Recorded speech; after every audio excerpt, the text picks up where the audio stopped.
नमस्कार. गोवा दूरदर्शन प्रस्तुत आजचे पाहुणे या सदरात आपणा सर्व गोयेकरांचं स्वागत करतो आणि आजच्या या मुलाखतीच्या प्रोग्रामला सुरुवात करतो. आज आपल्याकडे अशा सुप्रसिद्ध अभिनेत्री आल्या आहेत की ज्या अभिनय क्षेत्रात लेखन, दिग्दर्शन, नेपथ्य, एकपात्री अशा अनेक क्षेत्रांमध्ये त्या काम करणाऱ्या हरहुन्नरी कलाकार आपल्याकडे आलेले आहेत. गोवा आणि सिंधुदुर्गात त्यांनी बरीच कामं केलेली आहेत आणि त्यांचं नाव आहे कल्पना रावजी बांदेकर.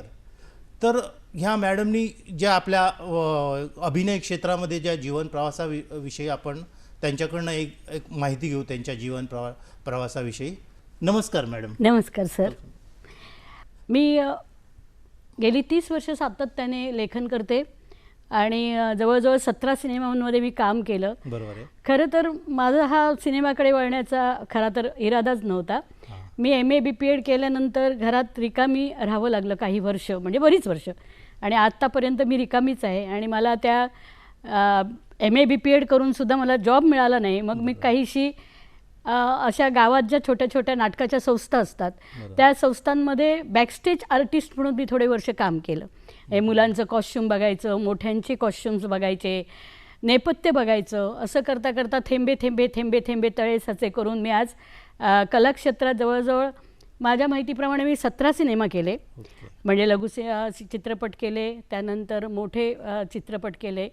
आणि एका लघु चित्रपटाला मला आंतरराष्ट्रीय स्तरावर माझा सिनेमा पहिला आला, राजा नावाचा. जी आपल्या गावामध्ये जी दशावतार राजाची जी दशावतार ही जी कला आहे, तर दशावतारावर तो सिनेमा खरं म्हणजे केला गेला. आणि मला त्यावेळी असं वाटलं नाही की मी आंतरराष्ट्रीय स्तरावरची अभिनेत्री होईन म्हणून. कारण आम्ही सहज असं अचिपचिने आपण खेळतो, चल ग सिनेमा करूया का, असं इतकं ते सहजतेने झालं. आणि कुठल्याही प्रकारची मीही त्या सिनेमाची तयारी केली नाही. पण कुठेतरी माझ्या अंगात आजही असं वाटतं की कुठेतरी माझ्या अंगात तो अभिनय कधीतरी भिनलेला होता माझ्या बालपणी. कारण माझे मामा आर्टिस्ट होते, माझ्या आईने कधीतरी नाटकात काम केलं होतं. तर यामुळे मी तो भिनल्यामुळे सहज म्हणून जे केलं ते 3 वेळा आंतरराष्ट्रीय स्तरावर मी पहिली अभिनेत्री झाले. आणि एका रात्रीत मी राजाची राणी सम्राज्ञी झाले, त्याचा मला अभिमान आहे. आणि त्यानंतर छोटे छोटे सिनेमा करा, लघुपट करा, मोठ्या 2 सिरियल केल्या मी, हिंदी सिरियल केल्या. त्यानंतर मी एकपात्री हा अत्यंत वेगळा प्रकार आहे. एकाच व्यक्तीने 3-4 भूमिका करायच्या आहेत. म्हणजे मी मुलगी आहे पण मला माझ्या नवऱ्याचा आवाज काढायचा आहे, त्याचवेळी मला माझ्या मुलीचा आवाज काढायचा आहे, त्याचवेळी मला माझ्या शेजारणीचा आवाज काढायचा आहे. तर हे मला वाटतं सिंधुदुर्ग जिल्ह्यामध्ये करणारी आणि यशस्वी एकपात्री कलाकार मी एकमेव आहे. म्हणजे फार कमी लोक ह्या एकपात्रीत जातात. बरी खूप मोठे नाटकं करतात, खूप मोठ्या सिरियलमध्ये काम करतात, खूप मोठे कलाकार आज सिनेक्षेत्रात आहेत. पण एकपात्रीचा अर्थ किंवा एकपात्री म्हणजे काय, आणि एकपात्रीने आपली जागा बदलून आपल्या खांद्यांचा फक्त वापर करून आणि आवाजामध्ये व्हेरिएशन्स काढून एकपात्री करणं हे तसं बघितलं तर फार कठीण आहे. पण मी एकपात्रीमध्ये सुद्धा बऱ्यापैकी काम केलं आहे. आणि मी मॅडम विचारणारच होतो तुम्हाला की तुम्ही जो अभिनय क्षेत्रामध्ये तुमचा असा सगळा प्रवास आहे, तर मी अभिनयापासूनच सुरुवात करणार होतो. तर अभिनयाची आवड तुम्हाला तर म्हणजे अगदी प्रथमतः लहानपणापासूनच वगैरे असं की कसं, म्हणजे असं तुम्हाला वाटलं की मी ह्या क्षेत्रामध्ये अभिनयात करिअर करावं, असं हा प्रश्न होता? मला लहानपणी काहीच कळलं नाही. म्हणजे आजही मी लेखिका कशी झाले मला माहीत नाही. बरोबर. मी अभिनेत्री का झाले हेही मला माहीत नाही. हे प्रसंगानुरूप मी माझ्या ज्या ह्या भूमिका आहेत त्या बदलत गेल्या. कारण मी लहानपणी सावंतवाडीमध्येच आपलं म्हणजे शालेय जीवन वगैरे सावंतवाडी, कॉलेज माझं सावंतवाडी. आणि तुम्ही गोवा आणि सिंधुदुर्ग या दोन्ही क्षेत्रामध्ये भरपूर. कारण गोवा हे गेली कित्येक वर्ष माझं येणं जाणं आहे. माझ्या सख्ख्या बहिणी इथे आहेत. काही वर्ष मी माझ्या बहिणीकडे राहिले गोव्यामध्ये, त्यामुळे कोकणी मला बऱ्यापैकी येते, बोलता येते. पण लेखिकेचं क्षेत्र असू देत, अभिनयाचं क्षेत्र असू देत, एक निवेदक म्हणून, एक गायिका म्हणून माझा आवाज देवाने मला सुंदर दिलाय. या क्षेत्रातलं कुठलं क्षेत्र पकडावं किंवा पकडायला हवं होतं यातलं मला काहीच कळलं नाही, कधीच कळलं नाही. जर मला जॉब मिळाला असता शिक्षिका म्हणून तर कदाचित माझ्या कलेकडे दुर्लक्ष झालं असतं. पण मला जॉब मिळाला नाही. आणि जॉब मिळाला नाही म्हणून मग मी काय केलं की घरात बसून राहण्यापेक्षा एका संस्थेमध्ये बॅकस्टेज आर्टिस्ट म्हणून मी काम केलं.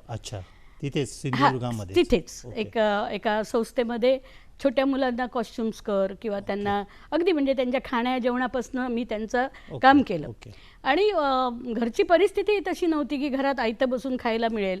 तर त्याच्यातून मग काय झालं की एक दिवशी अचानक एका एकांकिकेला एक नायिकाच नाहीशी झाली. म्हणजे ती नसल्यामुळे अचानक माझ्यावर तो प्रसंग आला की ही भूमिका तू करावी म्हणून. आणि मला असं वाटलं की नाही मला हे काही जमणार म्हणून. पण पार्टनर्स नावाची एकांकिका होती, 3 मुलींची एकांकिका, एक हॉस्टेल दाखवायचं होतं. मग बॅकस्टेज आर्टिस्टला काम करणारा दुसरा कोण नाही म्हणून मी तो एंटर झाला. हॉस्टेलची हे जी आहे ना, हॉस्टेल जे आहे ना ते मीच तयार केलं. आणि त्यातून मग नेपथ्य जन्माला आलं. अरे वा. नेपथ्य सुद्धा इनडायरेक्टली एक माणूस त्याच्यामध्ये एक कला घुसत गेली इनडायरेक्टली. असं अमकं मी करणार, मी लेखिका होणार, मी अभिनेत्री होणार असलं माझ्या डोक्यात कधीच. शिबिर वगैरे अशी नाट्य शिबिर वगैरे केली का तुम्ही? नाही, मी काही केलं नाही. स्टार्टिंगच अशी झाली तुमची? मी असं छोटं करता करता करता करता अभिनयातून मग ते पुढे पुढे पुढे पुढे बघून ह्या 2 हातांचं ते लोक काय करतात, मग आपण काय करायला पाहिजे, त्यांना शिकवता शिकवता मग ती छोटी मुलं, आमचा डायरेक्टर कधी कुठे गेला तर त्या छोट्या मुलांना मीच शिकवायला पाहिजे. बाबा हा डायलॉग असा बोल, हा तो डायलॉग तसा बोल म्हणता म्हणता इनडायरेक्टली ते मी आत्मसात केलं. आणि कुठेतरी मग माझे मामा दशावतार कलाकार, फार मोठा कलाकार होऊन गेला, पांडुरंग शिरसाट म्हणून. हे फार मोठे कलाकार आज हयात नाहीत ते. तर त्यांचंही कुठेतरी ते एक थोडासा माझ्या बघून आपल्याला माझ्या ह्याच्यात होतं. पण त्या काळात एखाद्या स्त्रीने नाटकात काम करणं माझ्या बालपणात हे फार कठीण होतं. कारण अगदी म्हणजे लोक वाईट टाकणार, लोक तुमच्याकडे बघताना असं कुत्सित नजरेने बघणार. म्हटल्यावर महिला आहे म्हटलं. आणि तुम्ही म्हणजे खरोखरच एक कौतुकास्पद आहे तुमचं की तुम्ही सिंधुदुर्गात एक पहिली महिला, आणि ज्या वेळेला काहीच फॅसिलिटी नव्हत्या त्यावेळेला, माईक पासून सगळं म्हणजे असं काही नसायचं, स्वतःची ओरिजिनल आवाज. आता तर एवढ्या इक्विपमेंट्स आलेल्या आहेत की सगळ्या म्हणजे एकदम रेडी अवेलेबल असतात. आणि स्ट्रगल करायची अजिबातच तेवढी तयारी नाही त्यावेळेला. म्हणजे लेडीज अगदी त्याच्यात ह्या क्षेत्रामध्ये एंटर करायचा तर 10 वेळा विचार करायच्या. आणि त्या ठिकाणी तुम्ही हे सगळं एकट्याने एवढा मोठा म्हणजे असा गडच जिंकलेला आहे तुम्ही. आणि हे खरोखरच आम्हाला म्हणजे गोवा आणि सिंधुदुर्ग वासियांसाठी अभिमानास्पद गोष्ट आहे. आणि आता जो तुम्हाला एक पुरस्कार मिळालेला आहे ह्याच्यासाठी, त्याच्याविषयी थोडं सांगाल का तुम्ही? मी ना मालवणीवर माझं फार मोठं प्रेम आहे, भाषेवर, बोली भाषेवर मी फार हे करते. म्हणजे बाहेर बऱ्याच लोक फार शिकलेले असतात, बोलीभाषेतून मोठे झालेले असतात, पण बोलीभाषा, कोकणी बोलीभाषा असेल किंवा मग मालवणी बोलीभाषा असेल, ती बोलायला लोक लाजतात. पण आज मालवणीला दिवस चांगले आले आहेत. जो मालवणी लिहितो तो बादशाह म्हणायला हरकत नाही. कोकणीला सुद्धा चांगले दिवस आले, सुद्धा चांगले दिवस आले की इथे जे अगदी गोव्यामध्ये साखळी, बिचोळी, कुठले छोट्या छोट्या एरियामधले ज्यांच्याकडे काही नाही आहे असे, पण त्यांच्याकडे कला आहे. आणि कला हे एक क्षेत्र असं आहे की तिथे त्याची कंपॅरिझन कुठेच होत नाही. आज आम्ही लोक इथे येऊन बसलेलो, आम्ही पण शून्यातून विश्व निर्माण करू. तुमच्याविषयी तर मला फारच म्हणजे जेव्हा मी सगळं हे पूर्ण तुमचं हे केलं, स्टडी केलं, तर मला असं वाटलं की तुम्ही आपलं संपूर्ण आयुष्य ह्या कला क्षेत्रासाठी वाहून घेतलंय. आणि दुसरी गोष्ट म्हणजे काय की उदरनिर्वाहाचं साधन, मॅडम, उदरनिर्वाहाचं साधन ही कला, त्याच्यातून पुढे जाणं हे किती कठीण आहे. की कामं कशी मिळतात आपल्याला रेग्युलर, फार कठीण आहे. आणि त्याच्यातून हा डिसिजन घेणं आणि घरातल्यांनी सपोर्ट करणं, शिवाय त्या गोष्टी सगळ्या मॅनेज करणं, इट इज सो डिफिकल्ट. आणि त्याच्यासाठी तुम्हाला मी खरोखरच मी तुमचं एकदम मनपूर्वक असं हे करतो. म्हणजे नाही, काय झालंय सर, माझ्या बाबतीत थोडीशी आर्थिक चणचण तर प्रत्येकाला असते, पण माझा मुळात स्वभाव असा नाही आहे की उगाचच कुठल्याही गोष्टीमध्ये रडत बसणं किंवा आपला जो दारिद्र्य आहे ते समोरच्या माणसाकडे उघड करणं, हे माझं आधी हे नाही आहे. तो एक बॅकस्टेजला नुसता एक काम करणारी व्यक्ती म्हणून, वजन उचलणारी व्यक्ती म्हणून, मग तिथे लेवल्स उचल, मी तुम्हाला खरं वाटणार नाही, मी लाईट्स पण टाकलेल्या आहेत. खाली बसून मी त्या बरण्या आपण फिरवतो तर मी लाईट्स टाकलेल्या आहेत. वेळ आली तर डोक्यावरनं मी लेवल्स घेतलेले आहेत. पण हे करता करता काय झालं की कुठेही मी काही न बघता मग त्याच्यात नेपथ्य आलं. आज संपूर्ण जिल्ह्यामध्ये एक महिला नेपथ्यकार म्हणून माझं एकटीचं नाव आहे. पण ते नेपथ्य ठरवून नाही केलं की मी नेपथ्यामध्ये पुढे येणार आणि एकमेव मी नेपथ्याकार असणार सावंत जिल्ह्यातली, तर असं काही माझं ठरलेलं नव्हतं. आज हॉस्टेलचा सेट उभा कर मग करायचा. आज वेशभूषा सगळ्यांची कोणाची म्हातारीची आहे, कोण लहान मुलगी गरीब फाटक्या कपड्यातली दाखवायची आहे, मग ह्याच्या घरात जा त्याचे कपडे आण, त्याच्या घरात जाऊन लेंगा आण, असं करून जे करत आले. शेवंत जित्ती हायचं सुद्धा मी नेपथ्य केलं. बरोबर. तर शेवंत जित्ती हायला त्याला ते लाकडी एक चौकड हवी होती, ती सुताराला जाऊन बनवून आणायची. रातरणीमध्ये एक ख्रिश्चन बाईचा मोठा ड्रेस हवा होता, जी बाई ढिप्पाड आहे, मग ती बाई शोधत राहायचं. तर आजही माझी ऑब्झर्वेशन आहे ना सर, निरीक्षण, इट्स अ व्हेरी इम्पॉर्टंट. निरीक्षण तर हां, आपल्या ह्याचं त्यामुळे मी पाहिजेच प्रत्येक वेळी निरीक्षण करत आले. आजही मी सगळ्या पिक्चरमध्ये माझा कॉस्ट्युम मीच करते. मस्त. मी माझी म्हातारी मीच करते, छम्मक छल्लो म्हातारी दाखवली मीच करते, छम्मक छल्लो आई दाखवली मीच करते, झोपडीतली म्हातारी दाखवली तर मीच करते. कारण काय, आणि ते त्यांना आवडतं. म्हणजे मला विचारतात की तुम्ही मॅडम काही कॉस्ट्युम्स आणला आहे का, बरोबर. तर मग मी ते अगदी टिपिकल, तुम्हाला माहीत आहे सर की आपल्या बायका ज्या आहेत नऊवारी नेसणाऱ्या, त्या छापील साड्या नेसतात, छोट्या छोट्या फुलांच्या, त्या कुठे कळकट मळकट असतात. त्यांचा शोध घेणं हे सुद्धा फार मोठा अभ्यास आहे. बरोबर. आणि तो मी फार माझ्या घरात आज ते सगळं तुम्हाला बॅगमध्ये मिळणार की ते मी आता अशी आहे, पण मी जेव्हा रोल करते तेव्हा मला ओळखता येणार नाही एवढी मला दलित बाई दाखवली तर मी दलित बाई करते.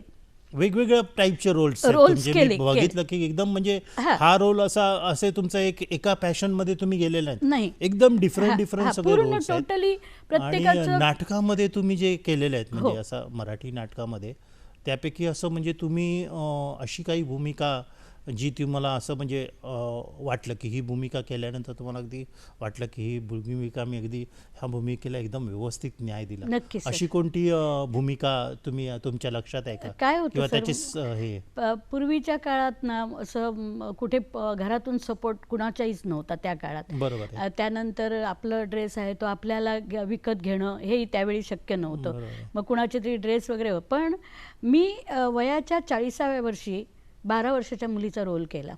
बापरे. 12 वर्षाची वयाच्या मुलगी, 40व्या वर्षी. हा 40 माझी पूर्ण झाली होती. तुमची आता मी height वगैरे थोडीशी हे हा, असल्यामुळे आणि ते आता मी तुम्हाला- 60 क्रॉस केली आहे. पण त्यावेळी काय झालं की ती मुलगी अगदी छोटी आहे आणि ती त्या सेटवर स्टेजवर ती नाचते, पाण्यात थपाथपा पावलं वाजवते, त्याच्या लवरला टपली मारते, त्याच्या भोवती फिरते आणि मग थोड्या वेळाने परत तिनं टीनेजची होते, 18 वर्षाची होते.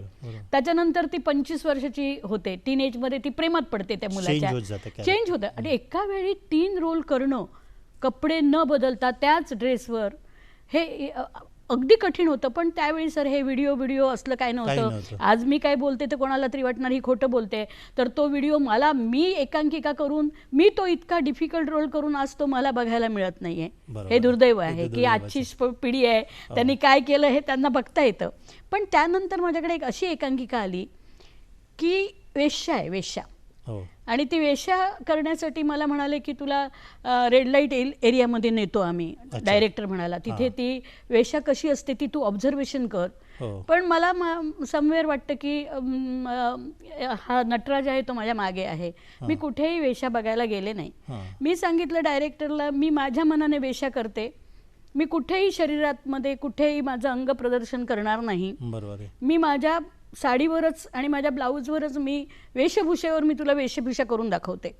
आणि मग मी मोठ्या मोठ्या फुलांची साडी कोणाकडे तरी मागून आणली.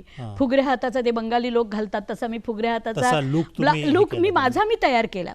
आणि रात्री पेन्सिल लावायची केसांना, अशी गुंडाळून ठेवायची अर्धी पेन्सिल, आणि त्याचे दोन्ही कल्ले इथे काढून ठेवायचे. त्याला रिंकल्स आले की ती वेशा झाली.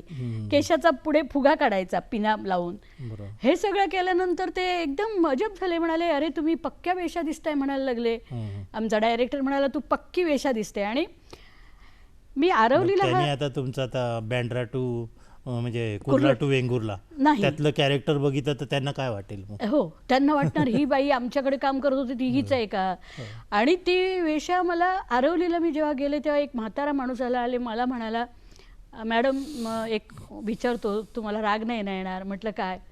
तुम्ही ना पक्क्या वेशा कसा दिसता, काहीच फरक नाही. म्हणजे तो मेकअप पेन्सिल पर्यंत आणायची, ॲब्रो पेन्सिल, जेणेकरून ते असं भडक वाटलं पाहिजे. लिपस्टिक एकदम डार्क लाल कलर, आता लाईट लावते मी आता रोजची. त्या टाईपचे रोल्स तुम्ही जास्त केले नाहीत, पण तुम्ही हा एक डिफरंट, व्हेरी डिफरंट, म्हणजे मलाही स्वतःला वाटलं नाही. आणि मग काही वेळा काय होतं, मी थोडीशी ना कारण तुमचं जे बॅकग्राऊंड आहे ते अभिनेत्री कम लेखिका लेखन, हां. परत तुम्ही हे गीत वगैरे पिक्चरची गाणी पिक्चरची वगैरे गीतं लिहिली, लिहिलीत मी. 17-18 पिक्चर मध्ये तुम्ही हो, कामं केले, हो. म्हणजे तुमचा हा असा संपूर्ण असा मोठा प्रवास आहे हो तसा. हो. म्हणजे एकच मी एकच फक्त लेखन काय आहे, फक्त वेशभूषा आहे, फक्त नेपथ्य आहे असं नाही. आणि जे सगळं केलं ना त्याच्यामध्ये परमेश्वराने मला फार यश दिलं की प्रत्येकामध्ये मी आणि मी आणि मी आणि मी असं माझ्या बाबतीत. एखादं असं मॅडम आमच्या प्रेक्षकांसाठी तुम्ही एखादं ते जे तुमचे डायलॉग संवाद किंवा त्या ह्याच्यामध्ये जाऊन एक 2-4 मिनिटाचं असं आमच्या प्रेक्षकांसाठी ओके. करून दाखवाल का तुम्ही? मी तर ते रात्रणी हे नाटक माझ्या एका मैत्रिणीने केलं होतं. रातराणी. रात्रणी मग प्रल मयेकरांचं नाटक आहे. प्रल आणि मयेकर. प्रल मयेकर हा फार मोठा मोठा लेखक, माणूस तुम्हाला आहे. बऱ्यापैकी माहीत Yes, असेल. yes, yes, yes. आणि माझं सुदैव आहे की प्रल मयेकर मला मुलगी मानत होते. अरे बापरे. आणि त्यांनी माझ्या एका पुस्तकाला प्रस्तावना दिलेली आहे, आज हयात फारच नाही. मोठी व्यक्ती फार मोठी व्यक्ती. आणि ते मला एकदा म्हणाले की कल्पना, तुझ्या डोक्यात काय येतं ना ते लिहित जा, तुझ्या डोक्यात भरमसाठ किडे वळवळत आहेत. अच्छा. आणि त्यांच्यामुळे मी लिहायला शिकले, लिहित राहिले.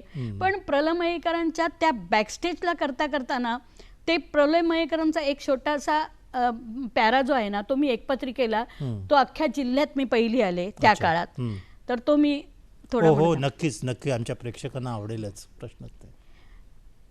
हात सगळ्यांनाच असतात जिमी, आणि सगळ्या हातांना बोटही असतात, पण सगळ्याच बोटांच्या स्पर्शाने व्हायोलिन नाही रे बोलत, जसं ते सॅलीच्या स्पर्शानं बोलायचं.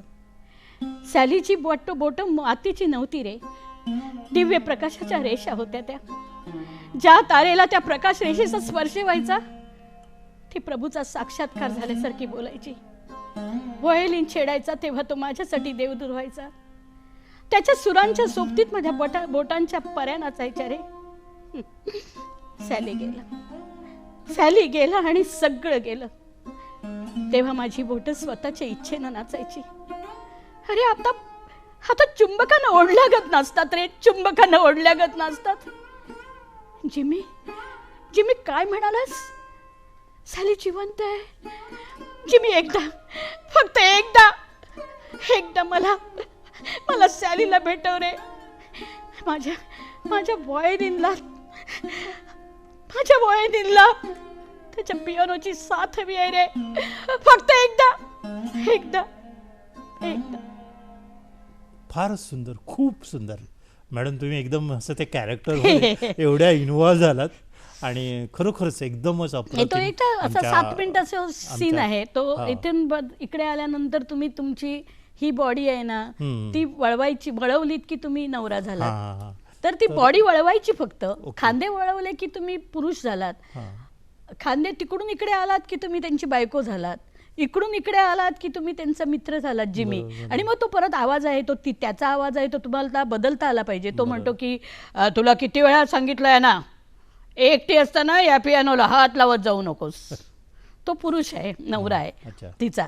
तर आता मला तो आवाज बदलायला पाहिजे. तिथेच त्याच ठिकाणी मी नवरा होते, त्याच ठिकाणी मी ॲना होते आणि त्याच ठिकाणी मी जिमी होते. सो हे इतकं चेंजेस करणं ना, it is not so easy. असं त्यावेळेला कसे सगळ्या इक्विपमेंट्स वगैरे, आवाज पोचणं, हे सगळं काही आमच्याकडे काही नाही, सगळं सांभाळून करणं म्हणजे इट इज त्यामुळे एकपत्री करणारी जिल्ह्यात. आणि तुमचं हे आता जे पाहिलं मी त्याच्यावरच कळतं की म्हणजे किती तुम्ही हे केलं असेल, किती संघर्ष केला असेल या स्टेज पर्यंत येण्यासाठी. सर ना घुसल्याशिवाय कुठलीही भूमिका सहज जाता मी करणार, मी उद्या ह्याना करणार, मी उद्या वेश्या करणार, मला ते करायचंच आहे. पण तुम्हाला फक्त करायचं आहे, पण त्या भूमिकेत तुम्ही किती शिरता, तुम्हाला ते असं मनापासून जसं माझ्याबद्दल बऱ्याच जणांना माहीत आहे की अभिनयासाठीच ती जळली, अभिनयासाठीच ती जगली. तर असं तुम्ही आपलं संपूर्ण जीवन अभिनयासाठी म्हणजे वाहून घेतलं. नक्की. हे तुमच्याकडे पाहिल्यानंतर एकदमच लक्षात येतं. आणि जसं तुमचा जपनाला कन्वर्टीचा हा एक म्हणजे पुस्तक प्रकाशित झालं आणि त्याला भरपूर तुम्हाला लोकांनी. त्याविषयी थोडंसं आम्हाला तुम्ही सांगाल का? काय झालं सर माहितीये, लहानपणापासून घरात मालवणी बोलणं आमच्या घरात आहे. माझी आई अत्यंत खेड्यातून आलेली, वडील खेड्यातून आलेले.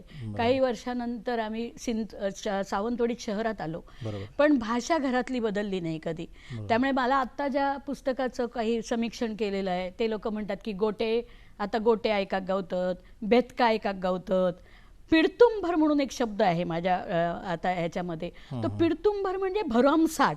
तर हा पिडतुंभर शब्द कुठून आला असं लोकांना आता वाटतं की हे सगळं आम्ही विसरत चाललो होतो आणि तुम्ही ते आम्हाला परत आमच्या विस्मरणात गेलेले शब्द तुम्ही आम्हाला दिलेत. तर मला अशी खूप घाई होती. दुसरी गोष्ट असं आहे की आर्थिक बळ नसल्यामुळे माझ्या पुस्तकांना थोडा थोडा वेळ होतोय. म्हणजे पहिलं पुस्तक मी 2008ला काढलं.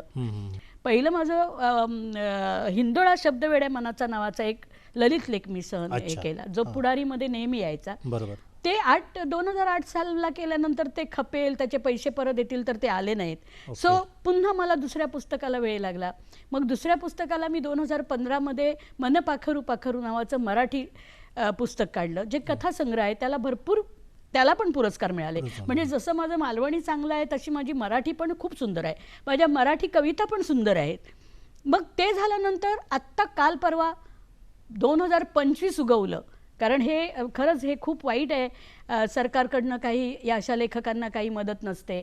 मी नोकरी करत नाही, मग एवढा पैसा आणणार कुठून? मी 25,000 रुपये पुस्तकाला घातले तर ते परत खपली पाहिजेत. उदरनिर्वाहाचं साधन आणि ही कला, हे दोन्ही दोन्ही म्हणजे एका वेळी तुम्ही त्याचं सायमल्टेनियसली यू कांट करू शकत नाही तुम्ही. आणि मग माझ्या त्या लेखनामध्ये काल जेव्हा मी जपलाला कन्वर्टीचं लिहिलं तेव्हा बघा तुम्हाला 3 महिन्याच्या आत मला केवढा मोठा पुरस्कार मिळाला. आत्ता काल किती माझं नाव झालं. पद्मजा फेणाणीसारख्या मोठ्या लोकांकडून मला नाव मिळालं आणि पुस्तक लोकांना आवडलं. पुस्तकाच्या अनेक प्रती आल्या आणि लोकांनी त्या म्हणजे खपण्याच्या दृष्टीने सुद्धा माझ्या प्रकाशनाच्या वेळी जवळजवळ 5-10 हजाराची माझी पुस्तकं खपली आणि आत्ताही माझी पुस्तकं जात आहेत हळूहळू. पण हे दुःख आहे लेखिकेचं सुद्धा, लेखकांचं सगळ्या. ज्यांच्याकडे नोकरी आहे ते लोक स्पेंड करू शकतात, पण सर्वसाधारण आमच्यासारखी माणसं पुस्तकांना 25,000 घालून त्याची वाट बघत बसणं, माझं पुस्तक कधी खपणार आणि मग मी दुसरं पुस्तक कधी करणार. म्हणजे आत्ता सुद्धा माझ्याकडे अजून 4 पुस्तकं वाट बघतायत माझी. बट हे पैसा पुन्हा तितका घोळला पाहिजे, हाही गोष्ट. म्हणजे राहिला माझ्या गीतलेखनाचा, तर इथे गोव्यामध्ये एक सागर शिरोडकर नावाचे एक लेखक म्हणजे इथलेच आहेत मुंबईत गोव्यातले.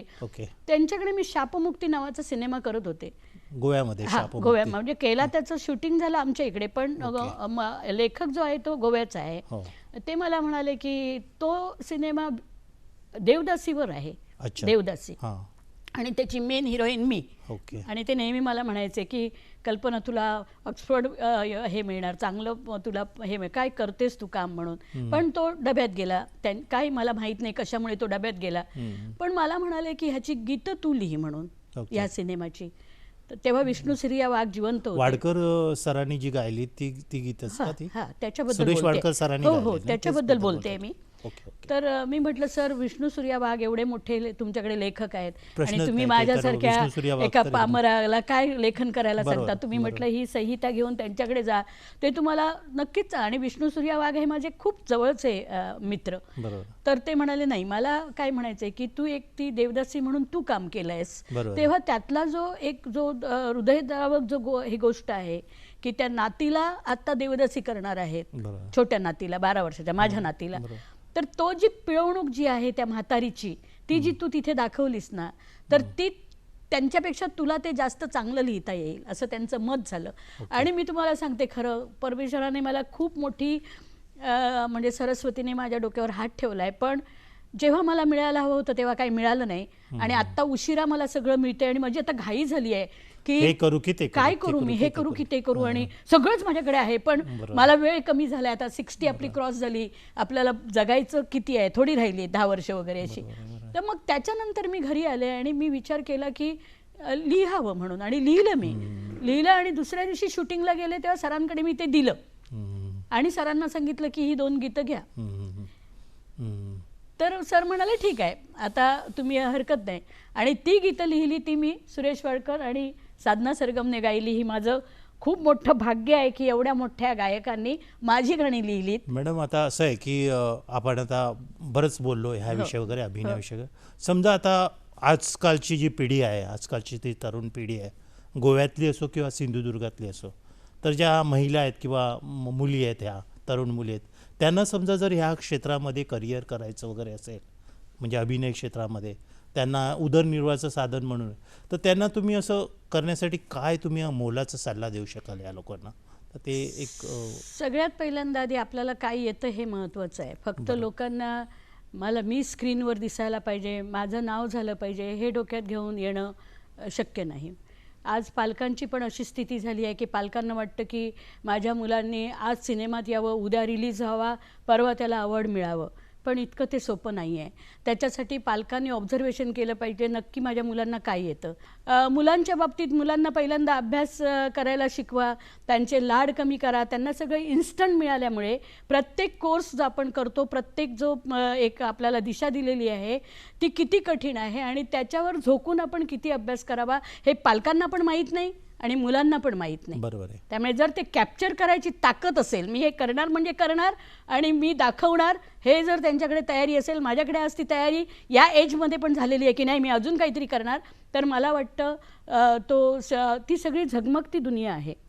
सिनेमा हे सगळं झगमगतं आहे. ते तुम्हाला प्रत्येक वेळी तुम्हाला साथ देईल असं सांगता नाही येणार. तुम्हाला अपयश आलं, मला अपयश आलं, तुम्ही बघितलेलं आहे. फार उशिरा मला सगळं मिळालं, 2019 नंतर मिळालं. मला अपयश आलं, पण मी रडत बसले नाही. मी परत काही ना काही हार मानली नाही. नाही मला मिळत मी लेखन करणार, नाही मला मिळत मी एकपत्री करणार, नाही मला मिळत मी त्याच्यातून काही नाही मिळालं तर माझ्या हातात देवाने लेखणी दिली आहे. मी रात्रंदिवस लिहित बसणार आहे आणि लेखणीची सुद्धा ताकद आहे माझ्यात. त्यामुळे I am not waiting for anything. Model piece म्हणून माझ्याकडे बघा की कुठल्याही प्रकारचा पाठिंबा नसताना, कुठल्याही प्रकारचं आर्थिक बळ नसताना सुद्धा मी आज अभिनेत्री आणि लेखिका फारच उत्कृष्ट सल्ला दिलात आपण, यशस्वी झाले. आणि आज आपण इकडे गोवा दूरदर्शनवर आलात आणि आमच्या प्रेक्षकांना एवढा सुंदर अभिनय करून दाखवला. तर मॅडम, तुमच्या ह्या पुढच्या वाटचालीसाठी माझ्याकडून आणि सगळ्या गोवेकरांकडून तुम्हाला एकदम शुभेच्छा. आणि आजचा प्रोग्राम इकडेच आपण संपवूया. नमस्कार.